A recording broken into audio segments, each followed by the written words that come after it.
If you've been eating in a calorie deficit, tracking every bite, working out, and the scale still isn't moving, you're not crazy.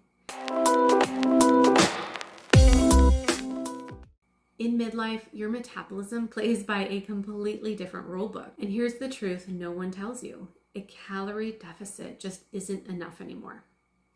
So today I'm going to break down why your old strategies aren't working and what your midlife metabolism actually needs to lose weight, to gain energy, and to feel stable again. Now, before you blame yourself, it's not you. Midlife comes with these huge shifts from hormones, stress response, sleep, muscle mass, blood sugar, and your calorie deficit doesn't address any of that. But yet women in midlife are told, just eat less, move more, when in reality, your metabolism is influenced by this whole hormonal cascade, and diets completely ignore all of it. So once you understand what your body's trying to do in this phase of life, it's all going to start to make a lot more sense. Now let's talk about the real reason your body is not responding the way it used to, and why eating less often works against your metabolism in your 40s and 50s. All right, so why a calorie deficit just isn't enough. Reason number 1, cortisol response has changed. Cortisol is your stress hormone.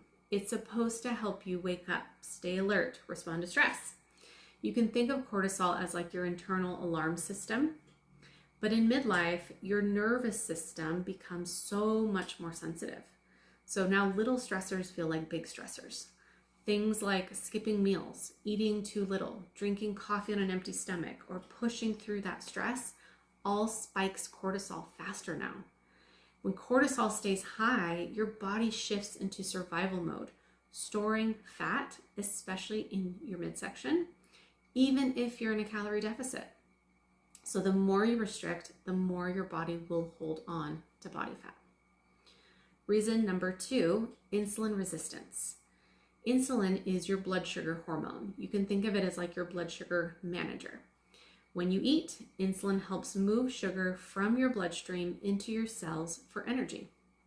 But in midlife, that changes a little bit thanks to the hormone fluctuations, our stress, our sleep changes.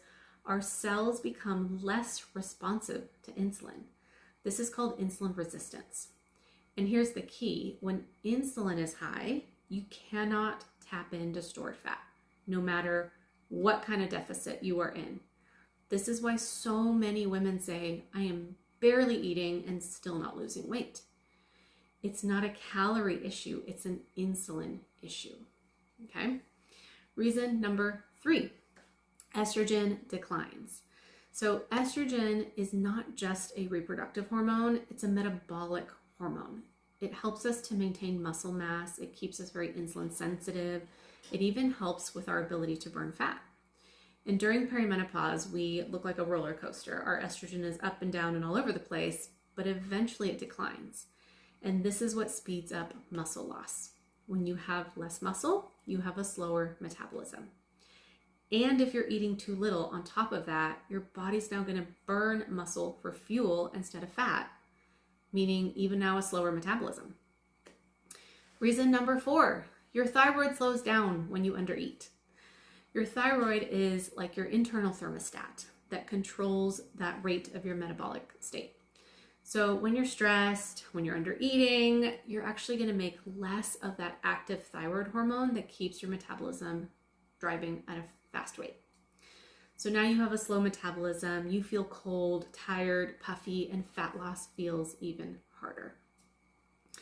So let's shift to what you actually need to do to move the needle. Number 1, more protein. Protein rebuilds your muscle, it stabilizes that blood sugar, it'll help support your thyroid, and it reduces your cravings. Most women that I work with are maybe eating about half of what they actually need. So shoot for about 20 to 35 grams per meal, because that protein is going to help keep your blood sugar stable, help you burn fat instead of store it. And it's also the fastest way to keep insulin, that fat blocking hormone, under control. Number 2, be consistent with your calories. Your metabolism wants a predictable rhythm. So if you're skipping meals, you're under eating, all you're going to do is cause these cortisol spikes, blood sugar crashes, and your body will start conserving energy. So eat enough, stay consistent, and I promise your body will start to let go of stored body fat. Number 3 is blood sugar stability. A balanced blood sugar is everything in midlife, everything. So build your meals around protein, fat, and fiber. No naked carbs. That means don't eat them by themselves. No coffee only for breakfast, and no grazing all day. You need full balanced meals that help to keep insulin low so that you can burn fat and speed up your metabolism. Number 4 is nervous system regulation, because a stressed out body doesn't burn fat. Even 2 minutes of deep breathing can help dramatically lower your cortisol and improve digestion. Number 5 is strength training, because your muscle is metabolism. It is your fat burning engine. Just 2, maybe 3 strength training sessions a week can reverse years of a slowed metabolism and increase your insulin sensitivity. All right, so your body isn't broken. You don't need to restrict more. You definitely don't need the discipline that you had in your 20s, if you had any at all. You just need to refuel. You need to support. You need to stabilize your midlife metabolism. So stop punishing yourself.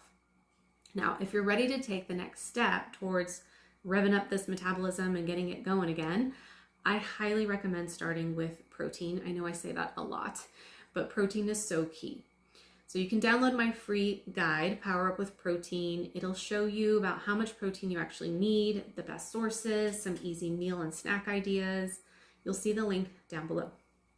All right, friend, that is it for today. Please take what you learned and try maybe just one thing this week. That could be something like add protein to breakfast or something really simple. Just one little thing, maybe every week. They're all going to stack up and make a huge difference. All right. I will see you in the next one.